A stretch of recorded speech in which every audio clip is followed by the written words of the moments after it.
안녕하세요, 이현우입니다. 아침에 일어나서 유튜브 댓글을 읽는데 흥미로운 댓글이 하나 있더라고요. 정규 시즌 류현진과 마에다 가운데 누가 더 잘했는지 분석해달라는 댓글이었습니다. 확실히 올해 류현진과 마에다는 겉보기로는 흥미로운 비교 대상으로 보입니다. 이닝도 0.1이닝밖에 차이가 나지 않고 평균 자책점도 0.01점, 수비무관 평균 자책점, FIP도 0.02점 차이밖에 나지 않으니까요. 저도 지난번 양키스전 등판 이후에 평균 자책점 순위표를 보면서 흥미로운 비교 대상이 될 수도 있겠다는 생각을 했습니다. 하지만 세부 지표로 들어가면 두 선수는 비교 대상조차 되지 못합니다. 누가 더욱 뛰어난 활약을 펼쳤냐고요? 당연히 류현진 선수죠. 이 말은 절대 류현진이 한국인이어서 하는 얘기가 아닙니다. 왜 그런지 조목조목 따져보도록 하겠습니다.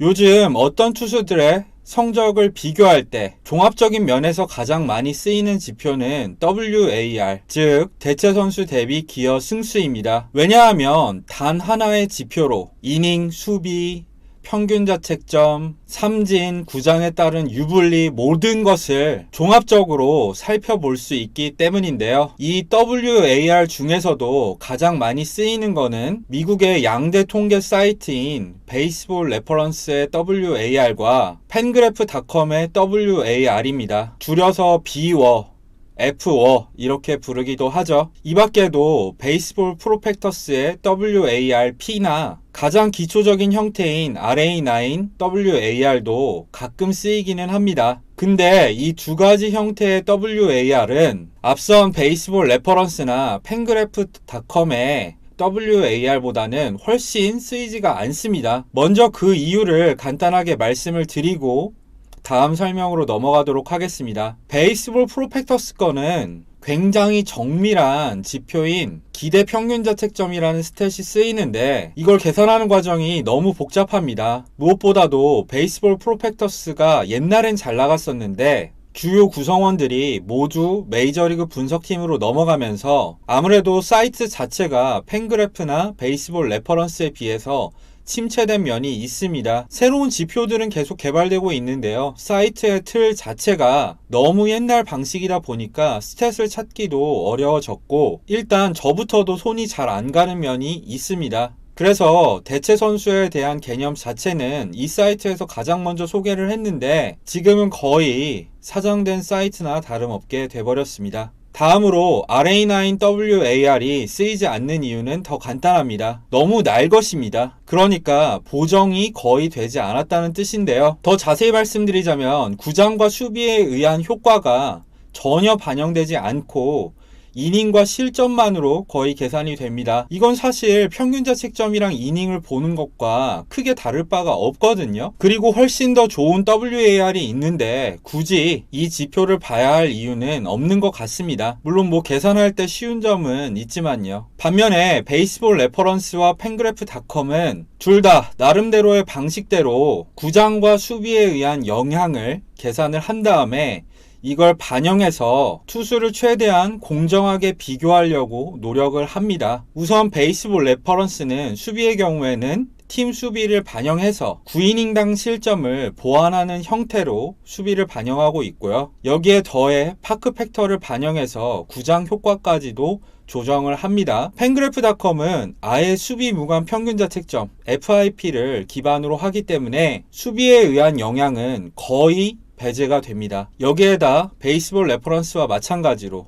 구장 효과를 반영하는 형식을 띠죠. 그렇게 해서 기대 승률 변화라는 값을 얻은 다음에 여기에다 이닝을 곱하고 9로 나누면 WAR이 나옵니다. 그러니까 이 두 사이트의 WAR만 보면 한 시즌 동안 어떤 투수가 어느 정도의 활약을 펼쳤는지 대략적으로 파악하기엔 충분한 것 같습니다. RA9WAR은 다시 말씀드리지만 구닥다리 지표니까 절대 볼 필요가 없습니다. 그래서 이번 영상에서는 다른 거 다 배제하고 딱 이 두 가지 WAR로 마에다와 류현진을 비교해 보도록 하겠습니다. 먼저 베이스볼 레퍼런스 WAR에서 류현진은 3.1승을 기록하고 있습니다. 이 WAR 3.1승은 야수를 포함해도 무키 배츠와 비버에 이은 3위, 전체 3위입니다. 그리고 투수 중에서는 2위에 해당하는 성적입니다. 1위가 셰인 비버의 3.3승이니까 뭐 거의 차이 나지 않는다고 봐도 좋을 것 같아요. 일반적으로 162경기 체제, 즉 예전의 체제에서 WAR 8승이 넘으면 포지션을 불문하고 해당 시즌 MVP급 선수입니다. WAR 10승을 밥 먹듯이 넘는 마이크 트라웃은 괴물이니까 좀 제외해야 될 필요가 있고요. 일반적인 시즌에서 이 MVP들의 WAR을 보면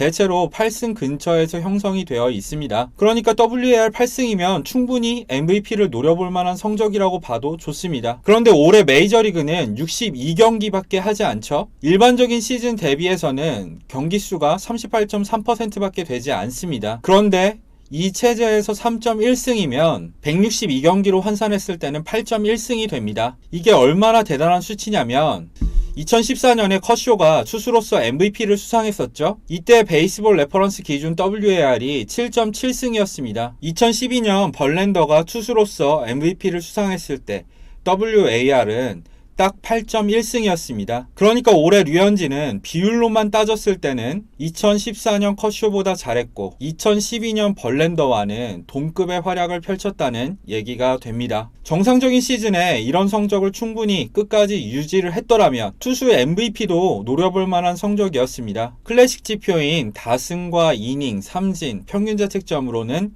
이런 점들이 잘 드러나지 않지만요. 자, 그러면 왜 그렇냐? 제가 앞서 말씀드린 대로 류현진이 올 시즌에 던진 환경 때문에 그렇습니다. 올해 류현진의 RA9 에버리지는 6.06점입니다. 이게 무슨 뜻이냐면 올해 류현진이 던진 구장과 수비, 상대 타선을 고려했을 때 메이저리그 평균적인 투수가 같은 환경에서 던졌더라면은 9이닝당 6.06점을 실점했을 것이라는 뜻입니다. 실점이랑 자책점이랑 조금 다르지만 평균 자책점이 6.06점이라고 봐도 크게 다르지는 않습니다. 이런 환경에서 류현진 선수는 9이닝당 2.96점만을 내줬죠.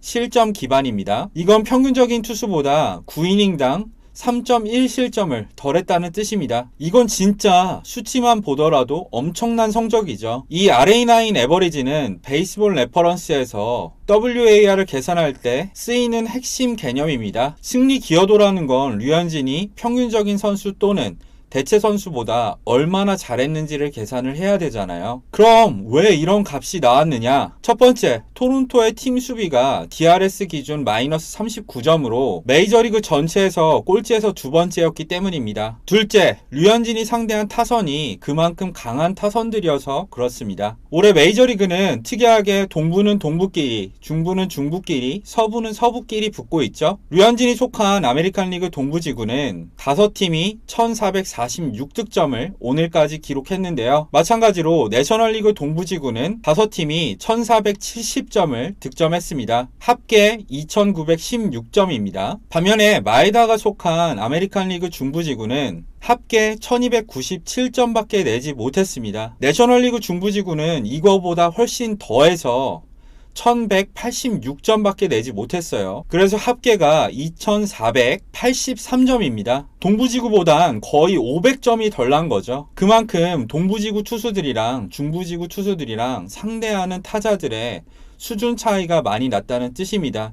물론 타자 구장이 많은 영향도 있지만요. 사실 이게 올 시즌 메이저리그 평균 자책점을 보면 1위부터 4위까지가 모두 중부지구 소속인 이유입니다. 팀 득점이 가장 작은 내셔널리그 중부지구 투수들이 1점대 평균 자책점 막 기록하고 그러잖아요. 6위인 코빈 번스도 내셔널리그 중부지구 소속이죠.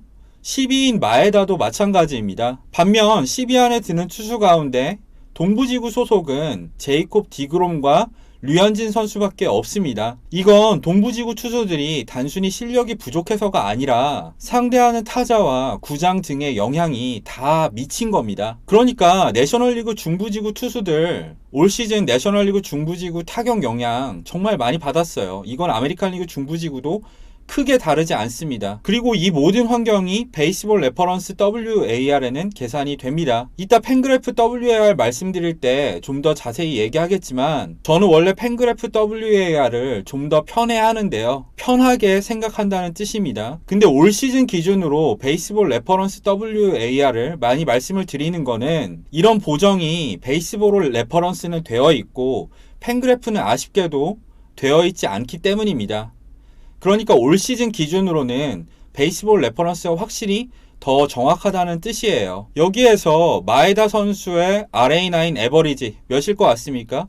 4.07점입니다. 평균적인 투수라도 마에다랑 똑같은 환경에서 던지면은 4.07점은 기록한다는 거예요. 류현진은 앞서 말씀드린 대로 6.06점이잖아요. 거의 2점 가까이 차이가 납니다. 그만큼 환경이 류현진 선수가 어렵다는 거예요. 겉보기엔 류현진 선수가 평균 자책점이 단순히 0.01점 낮아 보이지만 상대 타자라던가 여러 가지 요소를 고려했을 때는 류현진이 넘사벽으로 잘한다는 뜻입니다. 왜냐하면 환경 자체가 압도적으로 불리했으니까요. 이게 반영된 WAR에서 류현진은 마에다보다 거의 2배 가까이 높습니다. 류현진은 3.1승, 마에다는 1.6승이니까요. 그런데 더 놀라운 점을 말씀드릴까요? 토론토는 올해만 세일런 필드를 임시로 쓰기 때문에 세일런 필드의 구장 효과, 즉 파크 팩터는 반영되지도 않았는데 이 정도라는 점입니다. 왜냐하면 베이스볼 레퍼런스나 팬그래프닷컴이나 표본의 크기 문제가 있기 때문에 파크 팩터를 대입할 때는, 즉 구장의 유불리를 계산할 때는 3에서 5년간 평균값으로 계산을 합니다. 근데 세일런 필드는 지난해 마이너리그 구장으로만 쓰였으니까 토론토 투수들의 파크 팩터를 그냥 중립으로 계산하고 있어요. 실제로 류현진의 파크 팩터는 99.8점으로 나옵니다. 평균은 100점이죠. 오히려 100점보다 살짝 낮으니까 투수 구장으로 계산이 되고 있는 건데요. 제가 앞선 영상에서 말씀드렸듯이 올해 세일런 필드는 마이너리그 구장으로 쓰일 때랑은 다르게 밤에 경기를 하면서 호수풍이 더 강해지고 조명도 더 어둡기 때문에 다른 구장보다 상대적으로 득점이 20%가량 더 많이 나오고 있습니다. 물론 표본 크기가 작아서 그렇다고 하면 뭐 할 말이 없긴 하지만 다나카, 오타비노 이런 투수들도 세일런 필드에서 투구하는데 어려움을 호소하고 있잖아요. 그리고 마이너리그 시절의 중립구장이었다는 거는 어디까지나 마이너리그 구장들끼리의 비교라는 것도 생각을 해볼 필요가 있습니다. 메이저리그 구장이랑 비교하면 당연히 달라지게 되겠죠. 간단하게 설명을 해볼게요. 세일런 필드는 마이너리그 구장치고는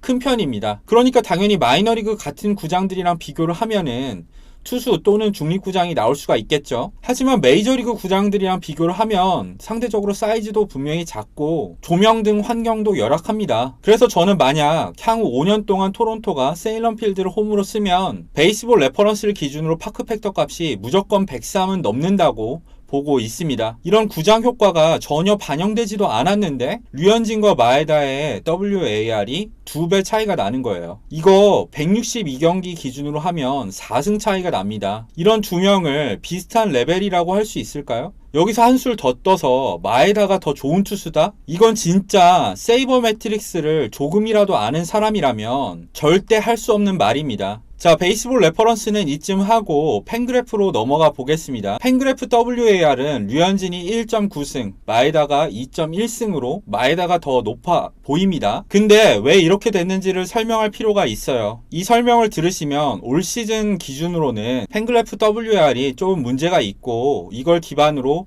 마에다가 잘한다는 걸 말하는 건 맞지 않다는 걸 알 수 있을 겁니다. 첫 번째, 팬그래프닷컴은 수비무관 평균자책점을 기반으로 측정을 하잖아요. 마에다가 2.98로 류현진이 3.00이니까 0.02점이 분명히 낮습니다. 근데 이닝은 류현진이 0.1이닝 높고요. 사실 이러면 두 투수는 비슷한 값이 나와야 되는 게 맞습니다. 근데 왜 마에다가 더 높냐고요? 팬그래프닷컴은 마에다의 타깃 필드, 그러니까 홈구장을 파크 팩터 101점으로 계산했습니다. 반면에 베이스볼 레퍼런스처럼 파크 팩터를 몇 점으로 계산했는지는 공식적으로는 공개하지 않고 있지만 옆에 있는 페이지를 보면은 토론토의 올 시즌 파크 팩터, 정확하게는 5년 동안 파크 팩터가 100점으로 나와 있습니다. 이걸 그대로 대입할 확률이 굉장히 높아요. 그러면 파크 팩터 차이가 있으니까 마에다 선수와 0.2승 정도 차이가 나게 되는 겁니다. 팬그래프가 이렇게 계산한 이유는 앞서 말씀드린 대로 표본 크기가 작아서 세일런 필드의 올 시즌 런 인덱스가 아닌 5년 동안 평균을 낸 보정 파크 팩터를 도입한 거고요. 근데 앞서 말씀드린 대로 세일론 필드는 누가 보더라도 메이저리그 기준으로 했을 때는 타자 구장입니다. 따라서 팬그래프 WAR도 이 점이 반영되어 있다면 류현진이 마에다보다 분명히 높을 거예요. 둘째, 팬그래프의 지금 WAR에는 심각한 오류가 하나 있는데요. 두 투수가 상대한 타선을 고려하지 않고 평상시처럼 리그 평균으로 계산해서 그렇습니다. 평소 시즌이라면 아메리칸 리그 동부지구 팀들도 중부지구 팀, 서부지구 팀 만날 거예요. 동부지구 팀들을 가장 많이 만나지만요. 이랬을 때는 딱히 상관이 없습니다. 그냥 리그 평균 값을 대입해도 비슷한 수치가 나오게 될 거예요. 근데 올해처럼 동부는 동부끼리, 중부는 중부끼리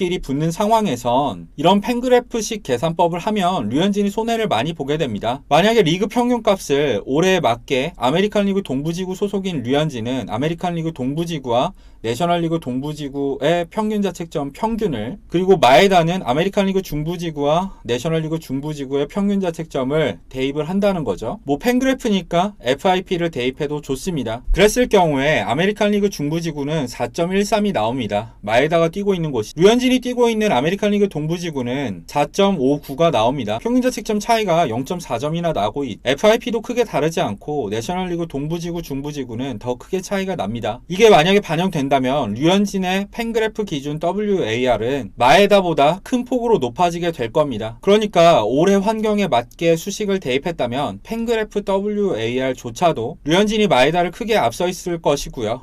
베이스볼 레퍼런스의 WAR은 앞서 말씀드린 대로입니다. 자, 이렇게 베이스볼 레퍼런스의 WAR로 보나 팬그래프의 WAR로 보나 올 시즌 류현진과 마에다는 사실 비교하는 것 자체가 류현진에게 실례일 정도로 류현진이 훨씬 더 잘했습니다. 그러니까 개인적인 바람으로는 이 영상 이후에는 올 시즌 류현진과 마에다를 비교하는 글 자체가 올라오지 않았으면 좋겠습니다. 그러려면 여러분들이 많이 봐주시고 많이 이런 얘기를 해주셨으면 좋겠습니다. 자, 이번 영상은 여기까지입니다. 유익하게 시청하신 분들은 좋아요와 구독 부탁드리겠고요. 댓글로도 많은 의견 남겨주시면 감사하겠습니다. 그럼 지금까지 시청해주셔서 감사합니다.